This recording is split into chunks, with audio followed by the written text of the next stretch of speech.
Tagwawaski. They are taking care of the land. Land protectors. Such a powerful word to honor what gives to us our mother, the earth. Nature is so beautiful, but it is bittersweet to sit with the truth. I live nothing like those before me. I feel an overwhelming fear and a sense of shame to see how sick our home is becoming with only ourselves to blame. So I do my best each and every day to do a little action that preserves the next day. If we all did the same, our worries could subdue. For if you take care of the land, it'll take care of you. Nature gives and we take and take, but I think it is time we give our earth a break. Allow her to breathe life and for us to be still. Let her grow and flourish until she is fulfilled. Gamaway Tagwawaski. They are taking care of the land.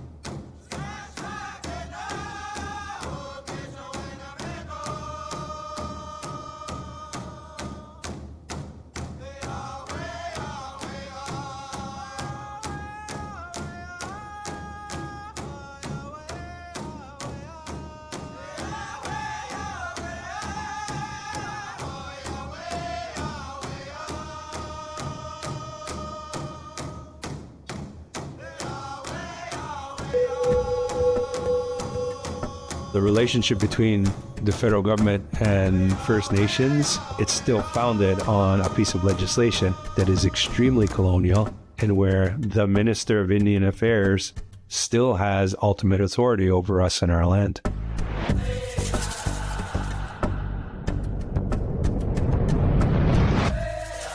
It's based on 1755. British officials created the first Indian Department to manage their relationship with Indian nations. 1763. In the Royal Proclamation, where King George III claimed North America as a British territory, he also stated that Indian lands could only be acquired by settlers if first ceded to the Crown. 1850. The Act for the Better Protection of the Lands and Property of the Indians in Lower Canada introduced early legal definitions of who qualified as an Indian.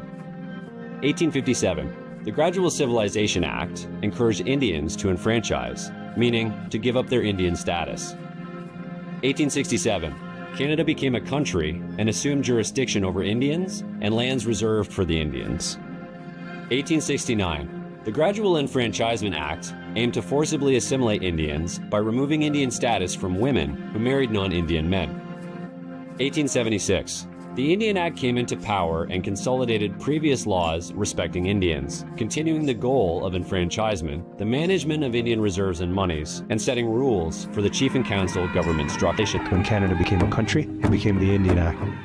The Indian Act is federal legislation that shapes the relationship between the Government of Canada and Indians, who are now known as to control First Nations and forcibly assimilate. 1880. The Department of Indian Affairs was created, increasing federal control and oversight over First Nations peoples. 1884.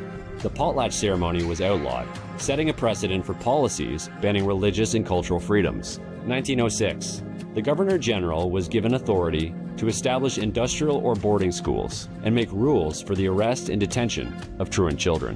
1927. Indian Affairs was given authority to enfranchise Indians without consent. 1927. It became illegal for lawyers to obtain money to pursue Indian legal claims. Dependent on this system. Due to First Nations advocacy, the Indian Act was amended in 1951 to remove some of the more oppressive laws. But at the same time, the government established an Indian registrar to enforce stricter rules. 1969, Prime Minister Pierre Trudeau and his Minister of Indian Affairs, Jean Chrétien, introduced the White Paper on Indian Policy, aiming to abolish the unique legal relationship between First Nations and the federal government by repealing the Indian Act, dismantling reserves, and ending treaties. This proposal was met with significant resistance from First Nations leaders across the country, sparking a new era of First Nations political organizing and advocacy. Social assistance, housing, child welfare, policing, like all of these, what we now see as essential services. There's absolutely nothing in the Indian Act at all on any of those. Water as well, emergency, infrastructure, nothing.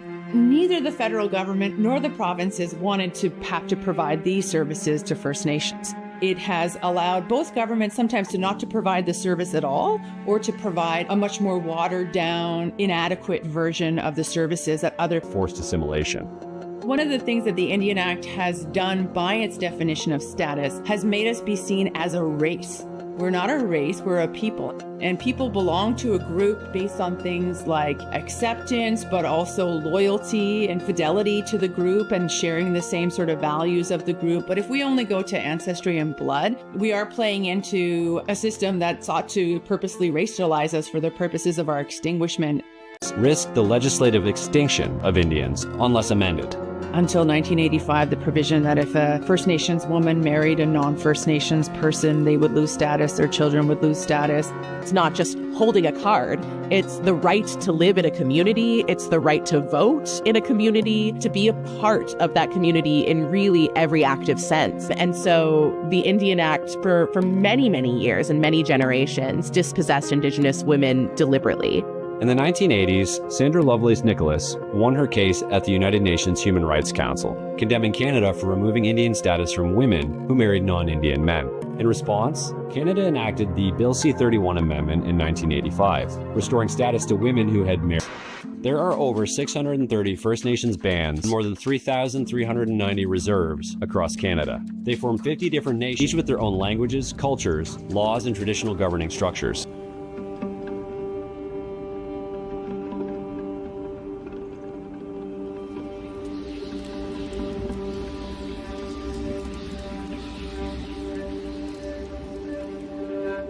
What's the word again, Mom? We're ready? Ashana? No. Ashana. I mean, are you ready? Yeah. And you I'm say, ready. I'm ready. Yeah. Ashanina. Ashanina, everyone. Ashanina. Okay, Mama. Rita Nina Ndishinikasan. And I was born Lake River, Ontario, north of Arawapiskat. I used to lay on the ground, like in the grass, green grass. I would look up in the sky, looking at the clouds, just pretending they were animals or just quiet what they are. And I was just so happy to be free. And I loved the birds, little birds. I used to just sit there and talk to them, or butterflies or something. And it just the sound, and when you live near the river and you could see the water, it just makes you so relaxed. And just different life. And I remember that's my happy time.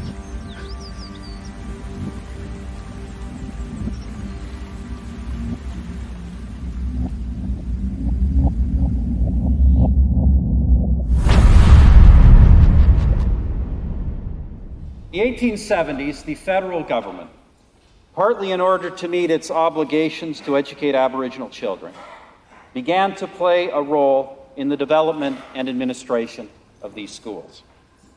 Two primary objectives of the residential school system were to remove and isolate children from the influence of their home, families, traditions, and cultures, and to assimilate them into the dominant culture.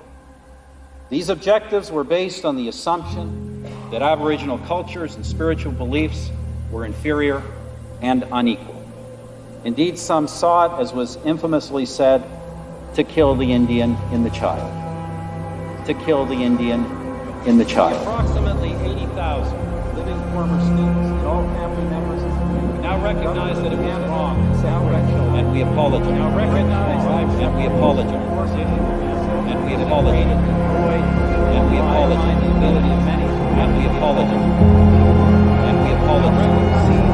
And we apologize. And we apologize. And we apologize. And we apologize. And we apologize. And we apologize. And we apologize. And we apologize. And we apologize. apologize. And we apologize. And we apologize. The memories of residential schools sometimes cut like merciless knives at our souls. This day will help us to put that pain behind. Represent God? So I don't think so. So would it be fair to say it's a big institution, there are going to be malevolent people, bad people in it, and people with good intentions too? No? No institution is good for no human being.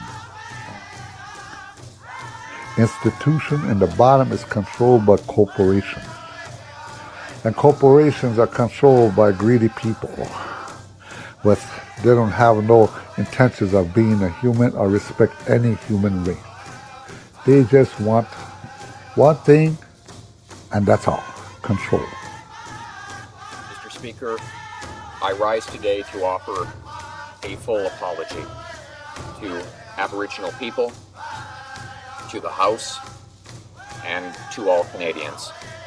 Yesterday, on a day when the House and all Canadians were celebrating a new beginning, I made remarks that were hurtful and wrong.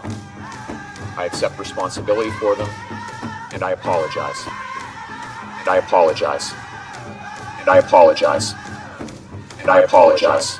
In 2008, the federal government, under then Prime Minister Harper, issued an apology. Now, along with this apology comes another $4 billion in compensation for those who partook in the residential schools over those years. Now, some of us are starting to ask, are we really getting value for all of this money? And is more money really going to solve the problem? My view is that we need to engender the values of hard work and independence and self-reliance. That's the solution in the long run. More money will not solve it. Canada has been awakened. Calls to action. To design a national engagement strategy for developing and implementing a national reconciliation framework, including a formal response to the Truth and Reconciliation Commissions. No relationship is more important to me and to Canada than the one with First Nations, the Métis Nation, and Inuit peoples. Let me say it once again. I give you my word that we will renew and respect that relationship. Final report has been delivered. Their mandate is now over. But the commissioners say the hardest work on the path to reconciliation is yet to come.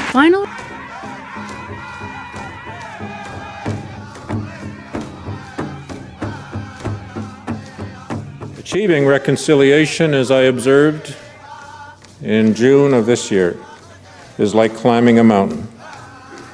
We must proceed one step at a time. They have supported me in this work, but at great loss to the relationships we could have had, and which we will now try to recapture.